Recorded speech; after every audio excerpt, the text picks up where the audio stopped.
बद्रीनाथ जी आप जाएंगे ना तो वहां घंटा कुंड है, चंद्र घंटा जी देखा सुना होगा। जी। वहां पर एक भक्त रहता था भगवान शिव जी का, उसने कानों में घंटे बांध रखे थे, घंटा। यदि वो किसी, जैसे आपने कहा राम तो वो घंटा बजाने लगता था, वो राम नहीं सुनता था। आपने कहा कृष्ण, घंटा, वो सुनता था केवल ओम नमः शिवाय। वो शंकर जी का इतना बड़ा भक्त था कि वो शंकर जी के नाम के सिवा किसी का नाम सुनना पसंद नहीं करता। वो घंटा बजाने उसके घंटे बजने लगते थे। तो एक दिन शंकर जी प्रसन्न होके आ गए, तो भगवान शंकर जी ने प्रसन्न होके कहा कुछ मांग ले। तो उसने कहा प्रभु मोक्ष दे दो, आपसे और क्या मांगे, हे भोलेनाथ हमें मोक्ष दे दो। तो भगवान शंकर जी ने कहा कि मैं तुझे मोक्ष दे दूंगा, अपने कान इस तरफ कर।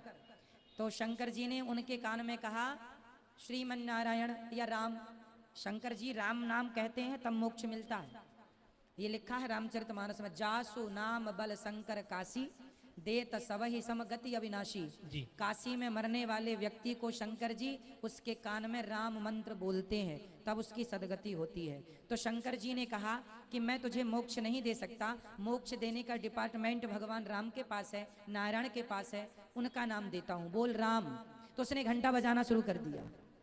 शंकर जी ने कहा पागल घंटे क्यों बजा रहा, बोले मैं नाम नहीं सुनूंगा किसी का, आपका नाम। शंकर जी बोले तू मेरे तक आ गया है पर मोक्ष चाहता है तो मोक्ष देने वाले तो वही हैं बेटा, उनका नाम ले, उनका नाम जप। देखो बात ऐसी है, राम में और शिव में कोई अंतर नहीं है, नारायण में और शिव में कोई अंतर नहीं है, नरेंद्र मोदी जी में और अमित शाह में कोई अंतर नहीं है, पर प्रधानमंत्री के सिग्नेचर मोदी जी ही कर सकते हैं, अमित शाह नहीं कर सकते।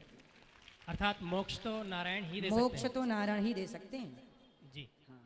मोक्ष की जहां बात होगी अंत में जाके भगवान श्रीमन नारायण ही देंगे। रामचरितमानस में स्पष्ट है, शंकर जी मोक्ष राम नाम के बल पर, काशी में मरने वालों की सदगति होती है पर राम नाम के बल पर होती है। शंकर जी उनको मंत्र राम नाम देते हैं, ये लिखा है गोस्वामी जी। धन्यवाद महाराज, बहुत बहुत धन्यवाद।